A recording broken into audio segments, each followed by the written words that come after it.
Irish. Alright, let's start up. Are we recording? Woo! Last week, at this point of the podcast, Sharari was trying to keep a straight face. I can't. I'm And smiling he was so hard. excited! I am smiling like, so hard right now. I'm like a little kid in a candy shop. Welcome back. Woo! By the way, I just want to. Full podcast tonight. Little start. Full strength. Who's Full that? strength. We got a color commentator Duke over here with us. I'm gonna start off by saying something.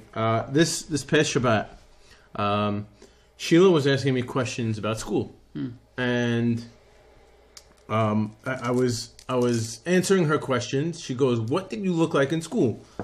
I said I could actually show you. I have my 8th grade yearbook with me. I went downstairs to the basement, pulled up our ugly, disgusting blue Blue one, yeah. ugly ass With a tree on it. 8th grade yearbook. The tree's on it? The tree is on it with Solomon Harari doing all these ugly pictures throughout the whole. You could tell him I said that, Mocas, and Elsef. Huh. Yeah. And Elsef, both of you guys, and Ralph Casson. Wow, you. Anyways, so I pulled up my yearbook and I showed Sheila what I looked like. And then we were going through those random stupid pages of like, that'll be the day and 20 years from Security now. guard for me.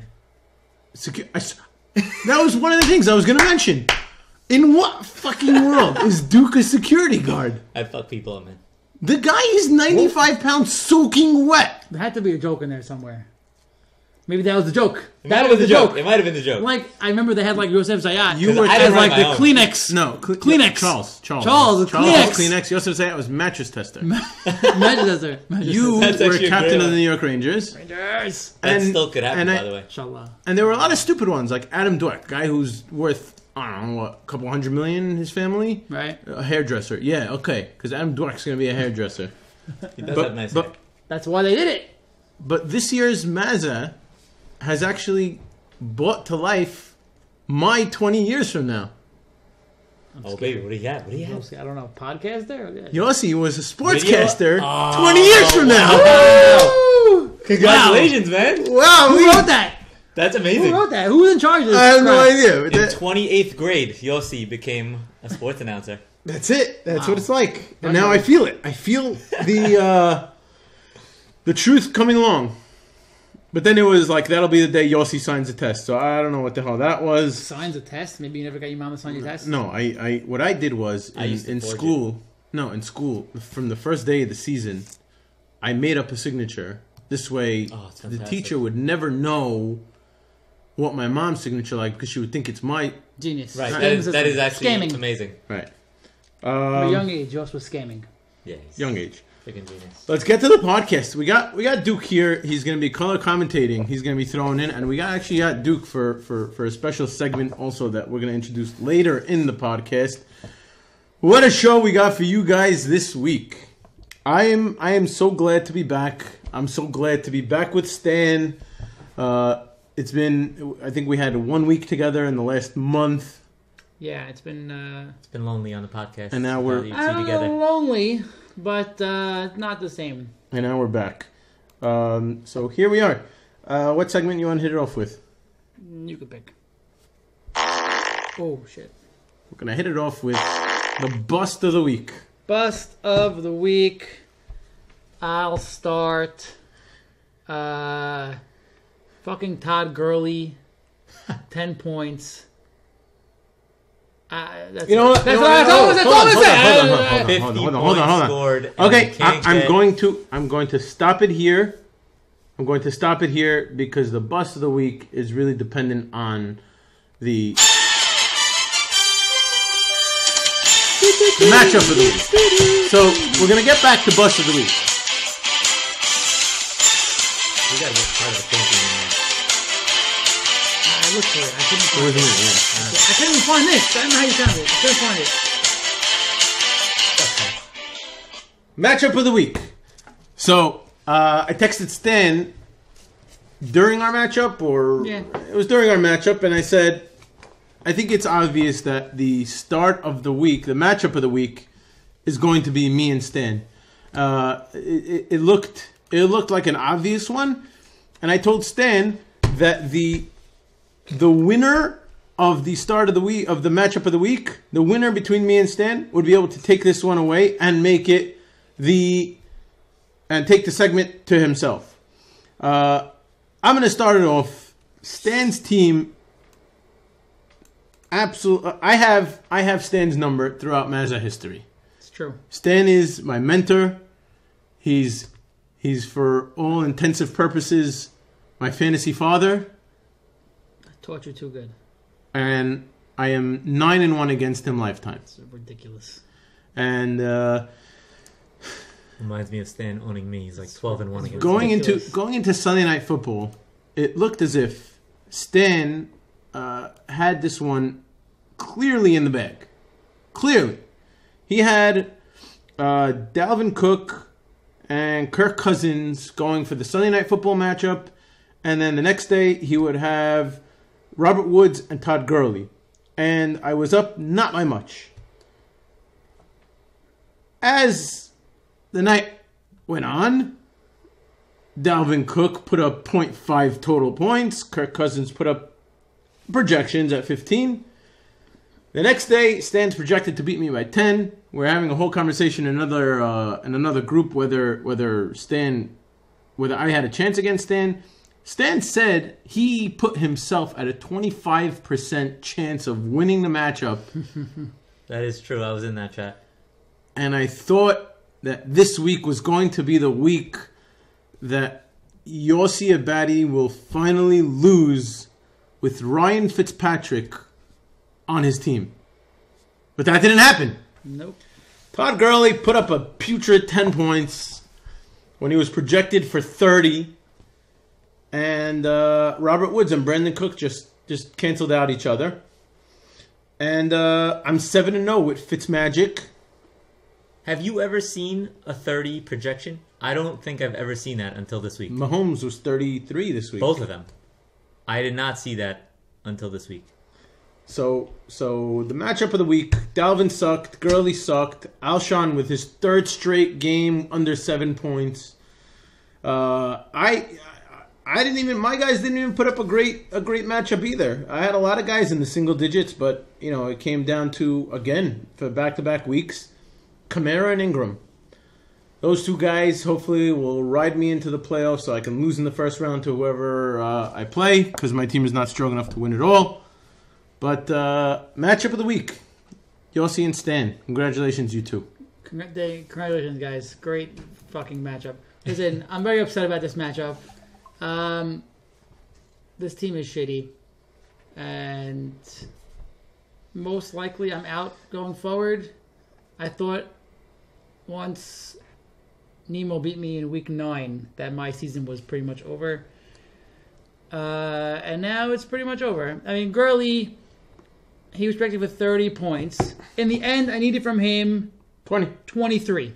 Right? He has 10. 24.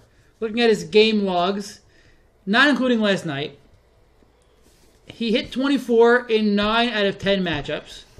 Which are great. Wow. Did. And last night he put up 10.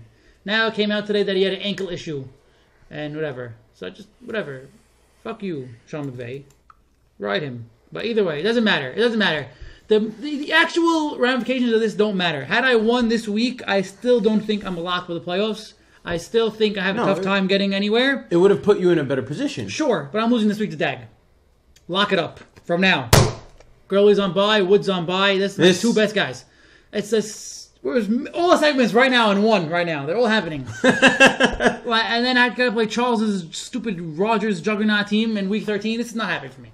But anyways, good win for yours. At least it was exciting. Came down to the wire. We were watching. Every play really could have changed a difference. Yeah. Changed the game. So that's why it's matchup of the week. My matchup of the week was Moshal versus Ez. And now you're looking at me like us, 114-point difference. How the hell is this matchup of the week? I say that anytime someone flirts with history in Mazda, you get recognition for it. Last week, Moshal almost put up a record-breaking week for points. This week, he almost broke the largest margin of victory. That deserves something. And even though it comes at the expense of Ez, like most of these things do, I still think that's matchup of the week. If the Rams beat somebody 76-6, that would be a crazy game. I don't care if it's a 70-point game. That's a crazy game. Right there. Everybody's talking about Rams 76 points. Holy cow, they won by 70. Did you see that they won by 70? This is what Moshe did. He beat Ez by 140 points. That's freaking crazy. Okay, Ez needed to triple his score to have a chance to beat him, basically. Right? Almost. 2.5 times. Yeah. 2.5 times to come close. Moshe is led by Galladay, Hill, and Elliott, 3 big guys. And the best thing, first of all, Moshe had Wentz put up negative points on his team, and he still put up 189. Wow, I did not see 183. That. The best thing, the most notable thing to happen to Ez's team was Alex Smith's leg fell off the middle of the game. That was the most notable. Ez's team put up no points and lost a player to a broken leg.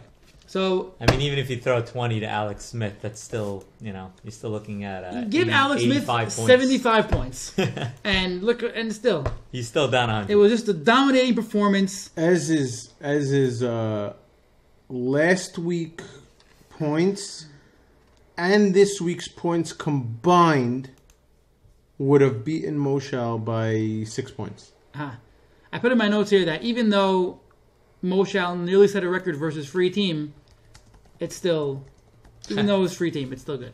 Still matchup of the week worthy. Moshe's team looks like it's coming into form. In addition, right in the playoff chase. Like now, Moshe has second most points, I think, in the league. Exactly. So in addition to the, so he gets the tiebreakers, he gets the record, he has the win. That was a huge win. He's in 5th place right now. Moshe's in 5th place right now, and he's 200 points ahead of you, Duke. He's 100 points ahead of Nemo, 150 over Sherrari, and 60 over Yossi. More importantly, he's 100 over Sam and you. Yeah. This is crazy. So if anyone makes that comeback, he still has the points difference. Moshe's team's getting hot at the right time, and just looking forward to seeing what he can do. I don't want him to win a 3rd title. Let's just fuck that noise. But Charles or Moshe? I'm interested in wow, shit. Charles or Moshe for 3rd title? I'm interested in good matchups. Oh my god. I don't think Charles makes it, so I'm not even going to answer the question. You don't think Charles makes playoffs? No way. He's in 9th place right now. I think he holds it. Who holds what? He's in 9th place. Winning out. He's winning out. Place? How the hell do you think he's winning out? Look at his matchups. Yeah, he's playing Mocas this week. I know. That's the hard one. But you know what? Okay. That's a hard one. There's 2 quarterbacks out right there. That's 75 points that he put up this week. Knock it out. Nope. Sorry. Not giving it to him. Please. Carr? Come on. He has Hooper as his QB flex. Okay. Got a chance. I don't think Charles wins. If he pulls off the win off Mocas, he's winning week 13 too. It's me. Yeah, I think he's taking it against Dan. I don't see it. I'm sorry. I'll tell you from now that next week Charles will be lock of the week. I'll know from now. Charles will be lock of the week next week. So you are just Anyways, we're gonna go back to bust of the week. We mentioned Gurley. We mentioned Gurley. We mentioned Cooks already. We mentioned Dalvin Cook. Dalvin Cook was definitely a bust of the week. I can even argue to say that he was a bigger bust of the week than Gurley was. No, I will argue that. I'll say Gurley's a bigger bust of the week because Cook's done nothing all year. Gurley's been a stud. Had a great week last week. Great week. He had one good week. Gurley's been a stud every single week. For him to put up 10 is bad. Cook, in all your wildest dreams, you can see Cook putting up 0.5. You can see it. You can't see Gurley putting up 10 in a game where it's 105 points being scored. You can't. It's impossible. How did it happen? Who's your bust of the week? What? My bust of the week? Besides Gurley? Besides Gurley. I have Ertz in there. Zachary Ertz. I know you have him too. I have actually mentioned, aside from Kelsey, there is not one tight end that had a great game this week. Yeah, Ebron's in there too. Ebron, no targets. No nothing. That's just crazy. Doyle. 3 touchdowns last week. 0 this week. All tight ends this week just stunk it up. And honorable mention to Demaryius Thomas, Nemo's team, 0 points. He double-zeroed. Double zero. He had a whopping 1 target. And Marcus Mariota left to injury in the middle of the game. But before that, they were down 35 points in the first half, and he couldn't get anything going. Yeah. And it was basically a garbage time the entire game, and he couldn't get anything going. So that's that's bad, and hopefully for you, he comes back, but you don't even want him to come back. You have Winston coming back now. Coming back. I'm happy with that. The trade that you didn't do now back. Unregretting the re-regret of the Winston trade. Well, right now, I'll tell you the regret is negative straight, points. Points, negative points. Disgusting. That's also gotta be a The plus. regret is straight up because had I had luck this week instead of Mariota, I win the week, and that puts me in a much better playoff position. So this is the week that I did regret it. Right. We'll see what Winston does next week. If he can pull me into another victory against Sherrari, it's a different story. Good luck with that. Oh man, you benched him. Ooh, benches of the week. My bench of the week was, Ez benched the Rams defense, and understandably so. To put 29 points on that bench, Ez could have had a Crazy. chance. He was right there. He was right Could there. have lost by like 100 instead He of would have lost by 90 something instead of losing by 115. So, Ez, you picked up the defense. Why'd you pick it up if you're not going to use him? What a crazy game that was. Those How do you put up offensive touchdowns? Put up 29 points after giving up 50? Yeah. You know how crazy that is? Let's see what happened there. Let's see. They had 2 pick sixes. 2 pick sixes, 3 interceptions. Yeah. And 2 fumble recoveries also, right? Each touchdown was 8 points because there was a fumble, right? Fumble Giz. 5 turnovers, 2 touchdowns, 3 sacks. That's crazy. I tried to get Mahomes on for interview, but he was not available. He's resting. He's on his bye week now. Yep. My bench of the week, even though it didn't really affect anything to do with anything, Sherrari benched Josh Reynolds, 17 points. I just thought it was a weird decision. Cooper Kupp is out. What are you doing? Considering, I don't know, he started Christian Kirk. Who would you start? 3 for 77. I would have started Reynolds over Kirk, but it didn't matter. They both had the same amount of points. But I thought it was just weird, considering you have a guy in this game, Huge offensive game. Yeah. in that game, not to start him is weird to me. Yeah. But whatever. Sherrari's rolling now. It doesn't really matter. Sherrari's Good job, guys. Sherrari's rolling. Good job, guys. Week not 11. a lot of benches of the week. Week 11, there was no implications to any benches that would have changed any outcomes. Yeah. That also has to do with the fact that a lot of good teams were on bye. I have one. Here's one that matters. DJ Moore on Chuck's team, 29 points. If he starts DJ Moore over a guy like Sterling Shepard, Chuck wins points leader. Nice Right. 26-point bump. And he might need those points for playoff. Yeah, implications. that's a big one. I mean, Shepard has been good this year. No, but you And Tampa. I don't Shepard question against that Tampa. at start though because Shepard against Tampa. Yeah, I don't know. Yeah, I don't question it. I'm saying that's the only implication I could find Right. is this. I hear it. Way to be.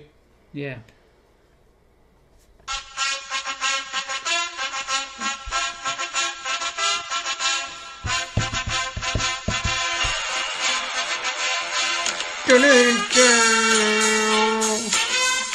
Strike the 3-2. Yes. It's coming out tonight. Start of the Tonight. week tonight. 3-2's out tonight. I'm pretty sure. Did you start Narcos yet? No, I didn't start I'm either. a while away from starting Argos. No, I'm not. I think I'm almost done with Daredevil, and then it's Narcos. By the way, in case you wanted to know, Chappaquiddick is a movie available on Netflix. I just started. I'm in the middle of it. Really Is it wild. good? Yeah, really good. Chappaquiddick. Kate Mara is Mary Jo Kopechne. That's why you're watching it. Got it. Mary Got Jo it, Kopechne. Got it. Is that the Deji? That's the Deji, yeah. That's it. Really, it's really crazy. If you guys don't know, Ted Kennedy was a presidential nominee that actually killed somebody. Go look it up. Starts of the week. I have my start of the week, and I'm not a man that will always admit I'm wrong. Mm-hmm. But when I am wrong, I will admit it. Kenny Galladay. Kenny G. Kenny G. Put up 23 points. It looks like he is indeed a wide receiver 1. Wow. I'm going to say it. Wow. I was making Wide fun of receiver Moshe. 1. I disagree. You're saying he's top 10. Saying he's top 12 receiver. He's Top not top 12. 12 receiver.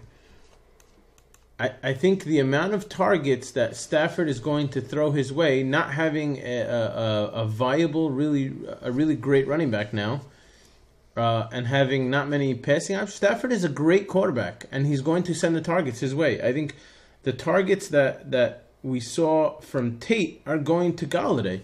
And the last 2 weeks, Galladay has been showing that, yeah, I can handle it. And I think he's going to be handling it for the rest of the season, which is also a great indication as to how good Moshel's team is. 13 and 14 targets in the last 2 weeks. Craziness. And he's had a touchdown in both of those and almost 200 yards in the last 2 weeks. I think Galladay is a wide receiver 1 in this league right now. I mean, they are also short on receivers right now, Which is what makes him a wide receiver 1. definitely. So it's we'll see how long Jones is out, and obviously Tate leaving is a big deal too. But he had some pretty big duds. I don't know if you can necessarily call him a wide receiver 1. Definitely wide receiver 2. And we've all seen his talent. He makes ridiculous catches. So capable of being wide receiver 1? Yeah, sure. I don't know if I'd give him that name yet. I don't know if I trust Stafford. He's has the talent, but he's been shitty all year. Only 11 fantasy points this week. I mean, That's actually surprising. Look at his last 5 weeks. 11, 14, 5, 17, 16. I mean, he's average. He's an average quarterback. He's nothing special this year. He does throw the ball like 40 times a game. Yeah. And I also, I just want to say, And their schedule's I love... not great. I don't love these matchups. Chicago, Rams, Cardinals, Bills, Vikings. Those are, I say, good defenses, most of them, right? I mean, Rams, 55 points. Am I the only one that loves these are good defenses. That loves the Lions gray jerseys? I don't love them, but I thought they were very sharp. They're very sharp. Very sharp. And I definitely like them more than what they're going to be wearing on Thursday. Those regular blue jerseys with the regular silver helmet with no logo on it. That's like Thanksgiving jersey. I hate jersey, that crap. yeah. That's just nasty stuff. All right. I like the Cowboys. So that Love the That Cowboys. was- Thanksgiving jerseys are hot. Yeah, I love those those. are awesome. Yeah. My start of the those. week. We're gonna go. I'm surprised. I know Yost had this one also. He didn't want to bring it up because he doesn't want to seem biased. But Peyton Barber, Dag's team. Dag called it out. I think in the chat. Yes, he did. Saying Yes, I he did. started Peyton Barber over Doug Baldwin. It's a little risky, but I believe in Barber this week. And Barber outscored Baldwin by 7 points. Should have started both. Barber had a big game, 106 yards and a touchdown, and rewards Dag's faith in him. Great start. Can I tell you a stat that I Yes, would... give me a stat. This is the first time in over 14 months that the Bucks had a running back that had over 100 yards. Wow. Yeah, take that. Ronald Jones, where are you, man? Where is Ronald Jones? Is he just dead now? Yeah, Out for the season? He's like a really a nothing burger. That guy. Zay Jones of running backs. You're not even. Zay Jones is on Zay the Jones field dropping Zay Jones passes. is doing good. Zay Jones is doing good this year. He's doing good. You cannot. Don't besmirch Zay Jones in my face. Only I can do that. He's my guy. I love Zay Jones. The way he gets up when he falls down. Amazing. Do you have the Mocast version? I don't. Do you have it? I might. Should try to mimic it. I don't know if I can mimic it. It's Dag, I know you have it. oh, hello. Dag, I know you have it. Can you please look for the Mocast version of Hello Goodbye, please? We kind of need it. I don't think I have it because I switched from my jailbroken WhatsApp to the new WhatsApp. Son of a bitch. So I don't have it, and I'm sure Mocast is a little excited. I'm pretty sure it was sent in fellowship also. And Dave was. I'm calling you now for some reason. You're sorry. Yeah, I did send in a fellowship. I might have deleted it right away just because of the gays. You're an automatic deleter. Oh wait. What is up with that? No, it was for the sketch. Like, oh, whoops, wrong one. You know. But I delete everything on my phone. Everything's gone. I don't keep anything. We can get copyright infringement on our podcast now. Oh shit! All right. I don't know why I say goodbye. I say hello. Hello. And you guys should trust us that me, Duke, and Stan are wearing ridiculous, stupid uniforms like the Beatles are wearing right now. Yes. I know you can't see us, but you're gonna have to trust us that we are actually wearing these things. All right, I gotta say something. Fucking Duke keeps playing with his stupid mustache, and it's like so bothersome. You guys, Duke has November, baby. Duke has. I'm gonna take a picture and I'm gonna send it in the chat. And it's a ridiculous mustache. Stan doesn't really notice it because he's sitting next to him. Thank but God. he's in my peripheral, and I keep seeing Duke fixing his stupid mustache. I don't know what he's trying to do. If he's trying to make it a handlebar, I don't know what's going on, but god damn, man. You gotta get the twirling. Enough with the mustache playing. Get the twirling. He's all just about the twirl. He's twirling his freaking mustache. That's all he's doing. Anyways, we're gonna get into the waiver wire segment. Me and Stan both have very interesting waiver wires over here. I think we're going in two different directions. Yeah. I'm going with the direction of you took your money and you just bought yourself a S'mores minor league baseball hat with that money is what you should have done. Mocas, you spent $36 on Rashard Penny, who we all, based on the fab bids that we put, we all got into the hype. And it looks like that hype is short-lived. Unfortunately, we all fall for the shit that Pete Carroll always puts up with his running backs. It's like doing a Patriots running back situation also. It's like, who the hell's going to be the guy? And right when we thought, I think they find the guy and he's going to keep the guy, and he's not the guy. So that's, sorry, Mocas, that you wasted $36 on Rashard Penny. My waiver pick of the week, also going to Moshal. Last week we chided Moshal on his Lamar Jackson $32 bid. This week I'm going to walk it back and say it was a nice pickup for Moshal, especially the fact that he has no quarterbacks. Dude, this guy he has Wentz, but whatever. I like Lamar Jackson. I'm on record saying that I wish the Bills took Jackson at 12 instead of Josh Allen. I think Lamar Jackson is... You said that when we were here. Get angry.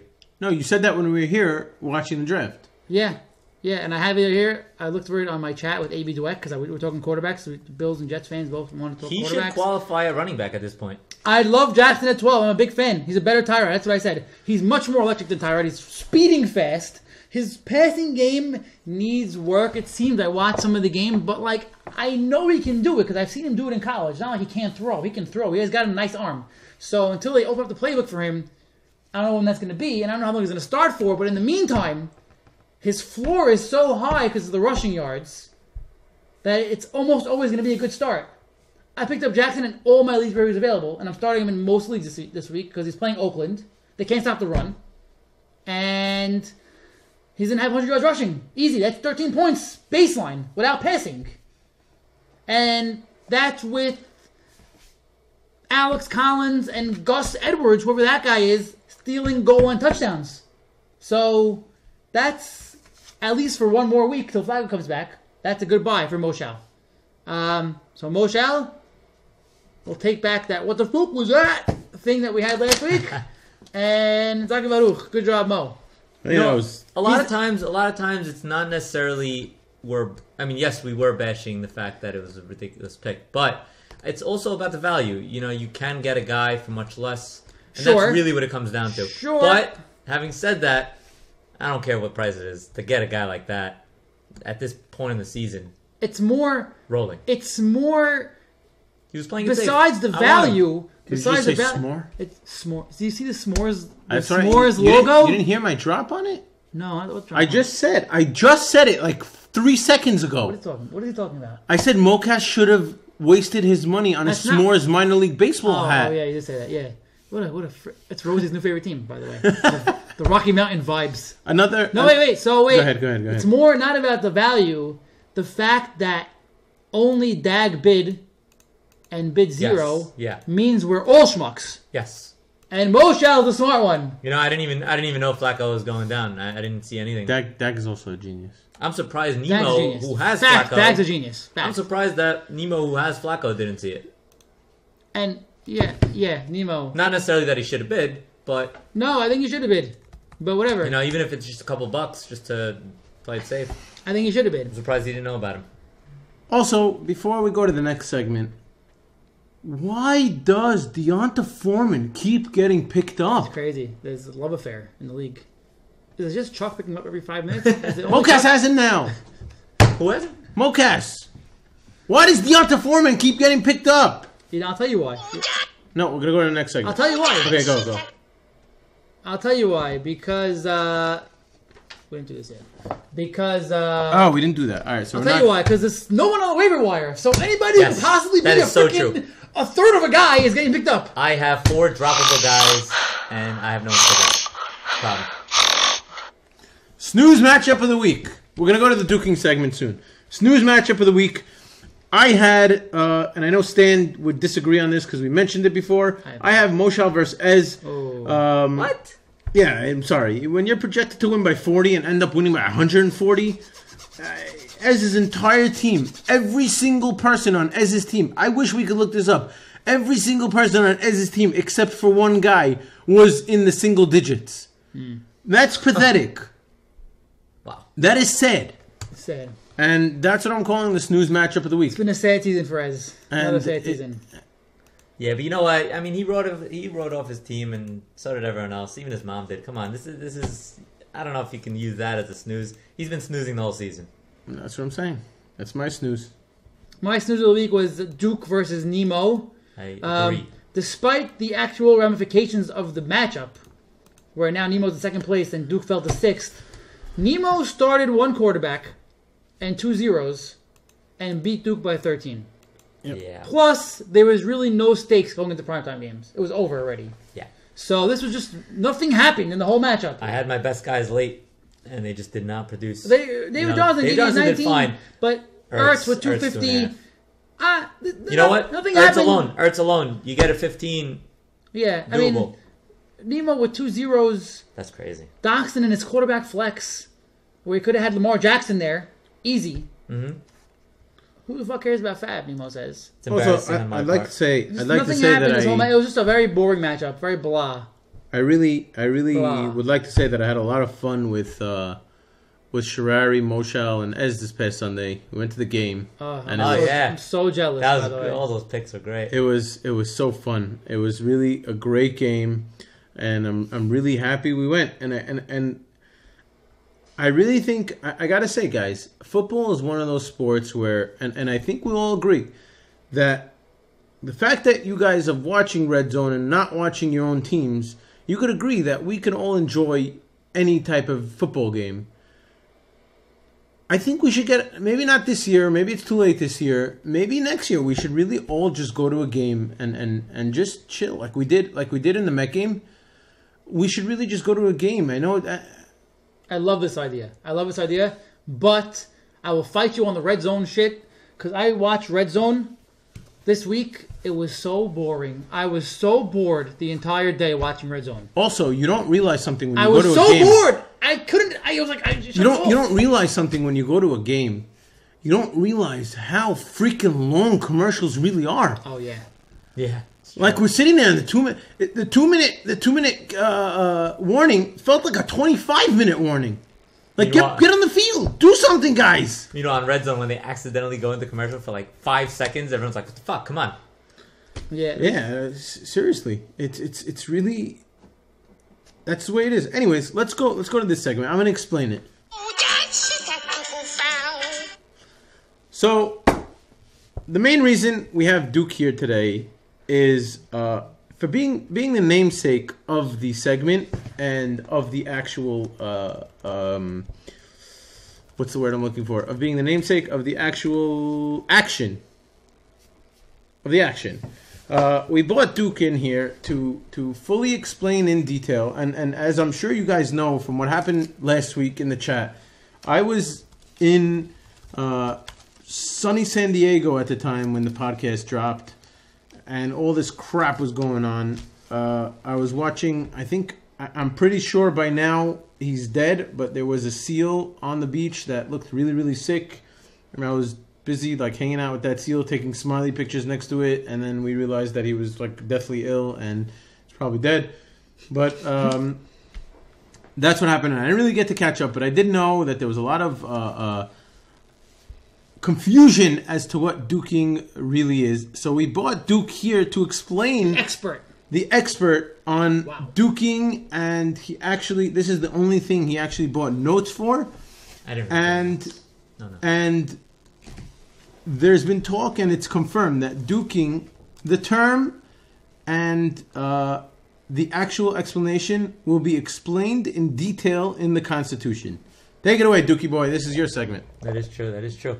So, competitors in all sports, whether it's fantasy or real, we all have different ways of reacting to certain situations. There's the optimist, there's the pessimists, you have the confident and the nervous. Some are cocky, some are humble, and then we have the realistic and the delusional. And this is actually, I think, the most important part of duking. The decision of when you're making your comments, is it correct? Right? That's what it comes down to. And because there are so many types of people, and so many different types of personalities, you're always going to get a different combo, and there's going to be people who argue you and some people who are on your side. And so duking really comes down to the point when everyone's against you. When everyone knows, like, dude, you're crazy. Stop it. Okay? You have hopeful and hopeless people, and that's what causes the duking in the first place. And I don't know if you guys saw this on Wikipedia. It's actually the original duking. It all started back in 708 BC in Olympia, Greece. So during the final round of the discus throw, Duke the Great threw a 5-pound stone 4 yards further than any other opponent. In fact, it was an Olympic 5-pound stone. That would mean that it's 5 pounds heavier than the actual weight of Duke. Yes, correct. Well, no, 4. I gained a pound. So it was an Olympic record at the time. Now, there were 3 contenders left, all of which were the weakest of the bunch, because they always have the last guys coming in. And all 3 would have had to break the record in order to eliminate him from receiving the olive leaf crown, which is known, as today's version of the medal. So he was overheard asking his best friend Diagoras if he could borrow his horse to go home because he thought that he wouldn't receive the crown.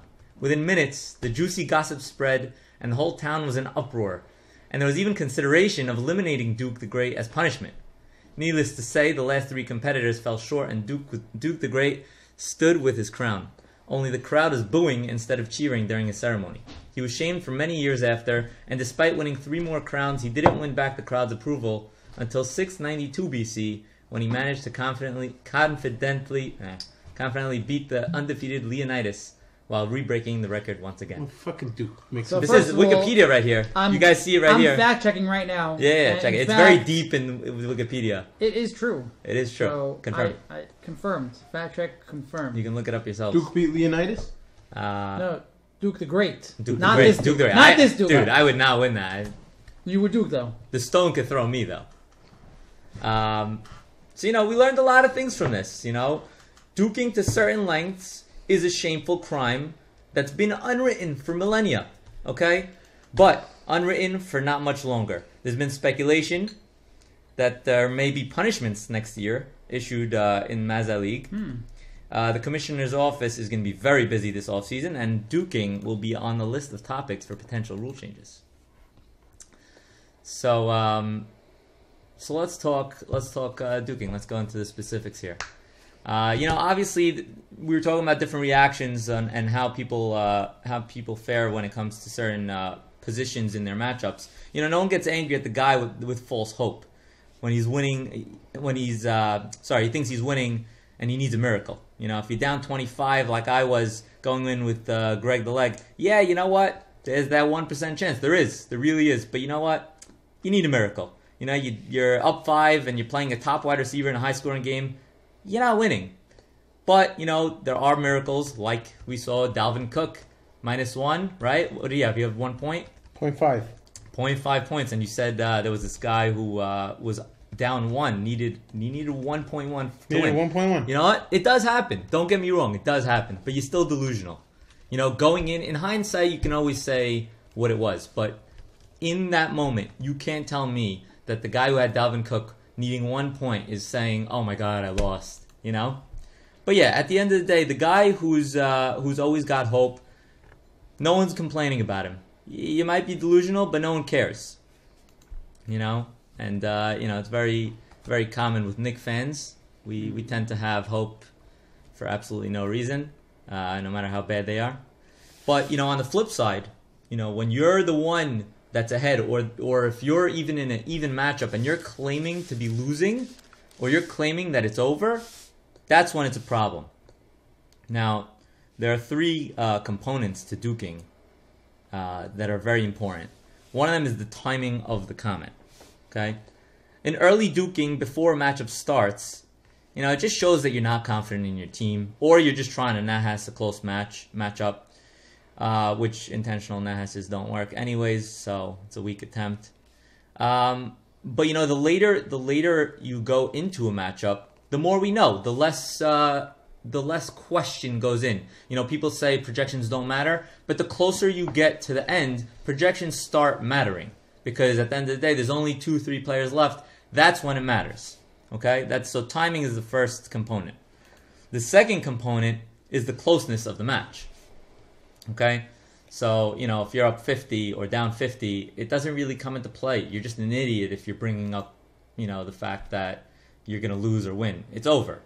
But that's duking, though. It is duking, that's and we're gonna get to that actually. So now, when you're in that ridiculous state. I'll get to it now, actually. When you get into that ridiculous state, that is actually the most LL way of duking. When you congratulate your opponent when the matchup can still go your way, okay, that's really pretty bad. But it gets so much worse when you're ahead. To what? No, wait. To what extent? Go ahead. To what extent? If I congratulate my opponent, there's got to be If you're congratulating your opponent, it should be over. It should be to the point where you would accept the loss right now, in this moment. Congratulating your opponent is not something you do when it's a tie game. You don't do it when you're down 10 and you still have 3-4 players left. Do you? At what point would you say that you can congratulate your opponent without being a douche? I think I can safely say if projections are within 20 or 30 by 5 o'clock, 6 o'clock. Okay. Each case is different, and that's where the third component comes in. The wording of the comment. So we were just talking about congratulating, right? Congratulating is really the furthest step. You're basically saying, it's over. I'm giving you the win. And what happens when you win, right? That would be completely against what you called out. If you're just saying, I'm nervous, my guy's not playing well, yeah, that could be a form of duking. And the thing is, there are forms of duking that are acceptable. It's not always a horrible thing. But when the more extreme you get, the worse it becomes. That's when it becomes punishable. Obviously there hasn't been any punishments up until now, and there may or may not be moving forward. But that's when the people get angry. When you go to that extreme, you're ahead or you're even, and you're telling everyone, it's over, I lost. That's when duking is an issue. And I see both your faces, you have questions, there's a lot of things spinning in your head. So, let's hear it. If I'm ahead big, let's say I'm ahead of Stan, let's say 70 to 35, but he's projected to beat me. That's a great question. So now it's not necessarily about the number itself, because obviously you may have 7 1 o'clock guys and he may have only 2. So you do have to kind of mentally note what's going on in the matchup. You can't just say, oh, I'm up 70 to 35, because 70 to 35 might be terrible if he's projected to win by 40. You have to take a lot of things into account. So yes, in that situation, if you're up 35 but he's projected to beat you by 40, then you absolutely can say, yeah, man, you're killing me. Right. And that would not be duking. You're killing me is different than congratulations. You're killing me is a statement true. of fact. Congratulations is laying it on really thick. Yes. I mean, for example, yesterday, me and Yos, I was projected to beat Yos at various points in the day by 30, 40, yes. Yeah. 20, even to 20, start the match. To start the match, you were up 22. Yeah. And if at any point there, Yos told me congratulations, I probably would have flipped the shit on him for duking. That's even fair. though I'm 40 in projections. 40. Even though I'm 40. Because the whole day I'm looking at my team doing shit. So even though my projections is going down and his is going down, we're Right. both shitty. Yes, fair. And You have to read the matchup. That's where it comes down to. You have to read it. You have to know, I'm projected to win by 40, but, and you have to look into each case. Each matchup really has its own definition, because the later you get into the matchup, the more important that 40 means. Right. You know, early in the game, it means nothing. Dag versus Charles, right? I'm pretty sure Dag was projected to win. I'm not sure you can check it, but it looked like Dag was going to be the winner before the matchup started. Charles crushed him. Charles crushed him.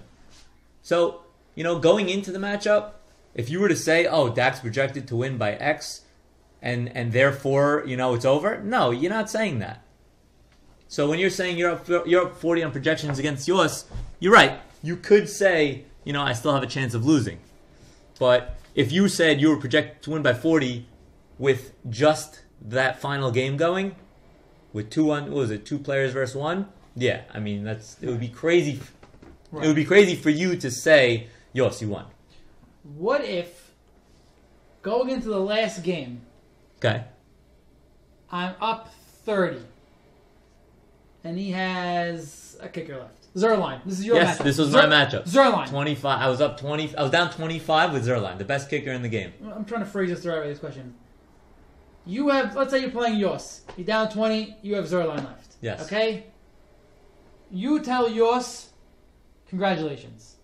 We'll call that a valid congratulations. It's not duking because that is somewhat allowed. Yes. Okay. What if Yos then says it's not over? This is a great flip side question. It's not over. You're duking. He tells you you're duking.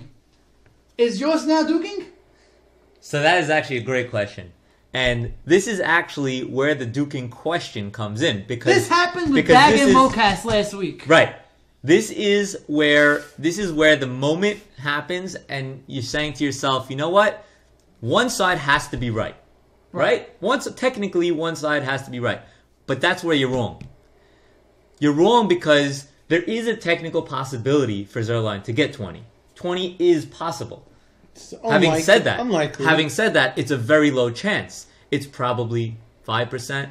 I don't know. I don't know what the numbers are. I did look it up, actually, because I was curious. Zerline ended up needing 25, so I wanted to know what the highest was on the year. And Jason Myers got 24. 27 or something, right? 24 was the highest. 7 field goals in one game. 7 field goals and 3 extra points. And that really deflated my chances because I saw I'm not getting 7 field goals and 3 extra points. But, you know, in that crazy score, you never know. But anyways, back to what we were saying.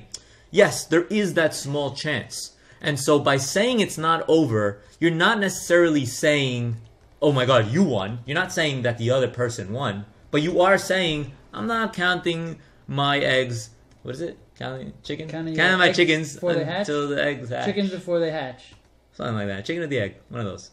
Bottom line, he's basically not celebrating. He's saying, I am not going to celebrate until it's over. He's not saying, hey, it's not over, you won. He's not saying that. And I think that was the case with Dag versus Mocas. You know, Dag made a comment, it's not over. And the truth is, it really wasn't over. He was projected to win by 20, which is a nice, comfortable lead. It was late. It wasn't over, but it was late. But you know what? Mocas did have a 5 or 10% chance of winning at that point. And I don't see anything wrong with saying it's not over. Because Dag also had 2 guys left. I think Mocas had guys left too. Did he? Mocas doesn't have any. Who was the game? He had Dak and Cooper. It was Monday night last week was Cowboys Titans. Dak and Cooper. Mocas doesn't have any Cowboys or Titans. No, but he didn't say this on Monday night, did he? No, he said it. He said it on Sunday afternoon. But when Dak had a quarterback and a receiver left. Yes, but I think he said it while the games were still going at 4:00. Right. So there were other things going on, and you know, a big play, you know, a big touchdown with bonus can be worth 10 to 15 points. That can swing it from a 20-point projection lead to a 5-point projection lead. And at that point, can you argue that that person who's only up 5 in projections should be comfortable? I don't think saying it's over in that situation is duking. Had he said it's not over, you're probably still going to win, or something like that, right. that would be duking, absolutely. Because he was ahead, he was comfortably ahead, and he was 80 to 90 or even 95%. I guess depending on the situation, he was a very high percentage to win that game. So Duke will be working directly with Dagme. If they need a middleman, I'm willing to. Me too. Step in. They'll be working to perfectly word for the Constitution the definition of duking. We told Duke to actually put together something, and we're hoping that it does get into the Constitution. This way, we can properly identify everything that it comes to duking. Sorry if I'm hiccuping. I just helped myself to some scotch. Oh, yes. Beauty. Some scotch that I have in my house that I don't drink. Macallan 10. It's for guests only. You want some, Duke?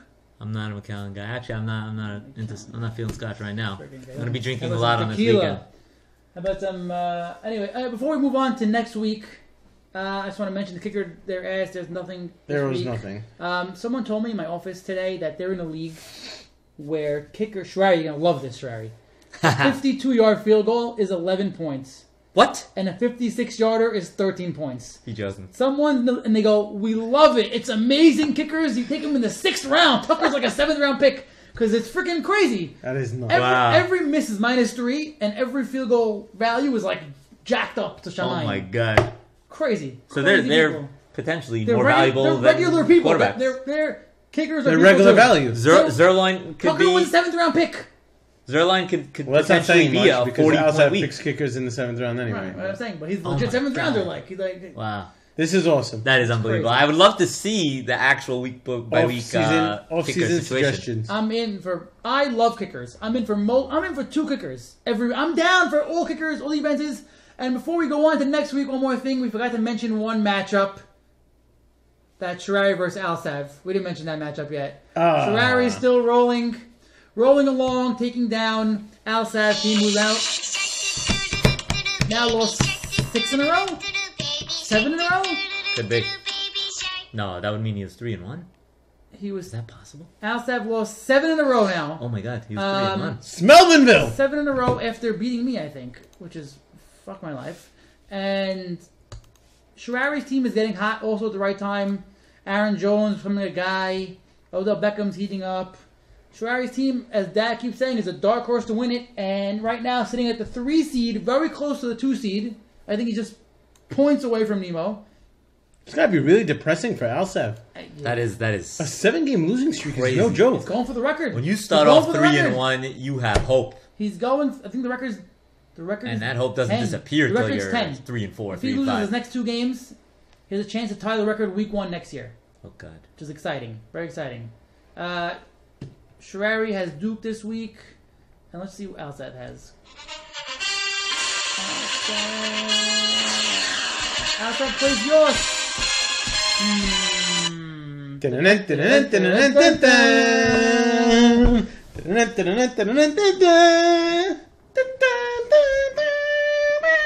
Upcoming matchups. Okay. Woo. Stan is not allowed. Listen up. Sherrari did not regulate this bastard last week. I don't understand why it's a bad pick when I pick correctly, and the guy beats me. I'm making correct calls here. It's no longer the kiss of death. I'm on fire right now. My team's on fire. My picks are on fire. And that's why I'm picking Dagme as lock of the week against me this week. Because Dag's going to win this week against me. And if you ask Dag will tell you the same thing. Dag knows he's going to win. I know he's going to win. You know he's going to win. And you know he's going to win. We all know Dag's going to win. I'm hot now. I am not getting involved. Yossi versus Stan right now. Dag will win this week. He's a lock of the week. How do I go? Regulators. We regulate any stealing of his property. We're damn good, too. We are regulating this one. Regulate all you want. It's all the record. Stan will have to pick a new lock of the week because he is not allowed to pick himself. My other lock of the week. Stan is being shut down. My other lock of the week. Wait. I have a second lock. I'm getting word. Stan is banned. for life for lock of the week. You can't, life? You can't get me. For a week. You can't get me. It's on record. It's on the record. My second lock of the week pick is, once again, Dagny versus Stanley. Double lock of the week. Double lock. No, my real lock. Nemo over Ezra. Not really a tough call, in my opinion. I feel like Ez should be banned from this. Ez really should be banned from this, but it's equally for Mocas. Well, back in the day, at least. I can't. I don't know. You're not going to pick anybody. I can't pick Dag. I can't pick Nemo. You're down to 3 matchups. Go. Who's left? My lock of the week. Lock of the week is after feeling probably after his insane start to the season, his last 2 weeks, he probably feels like Alsav right now, losing 7 in a row. Mocas is going to cement his bye this week and ensure Charles doesn't sniff the big kibbeh in 2018. All Charles will be eating this year is his own shitty kibbehs. Ooh. And Mocas will make sure of it, where not only am I making this my lock of the week, I am likely making this my next week's matchup of the week. Oh, it's definitely matchup. Because of the way these two get the trash talk going on. I like it. I like it. I love that Mocas and rivalry. Charles. It's one of my Mocas favorite. and Charles Wookie rape. have been amongst the funnest rivalries, and I say funnest because there are rivalries like Duke and Shirari which can get really annoying sometimes. I agree. This is one of the funnest rivalries that Mazza has to show for. So I am going to say Mocas is going to bring the game on. Charles is not going to shut his mouth all week. But in the end...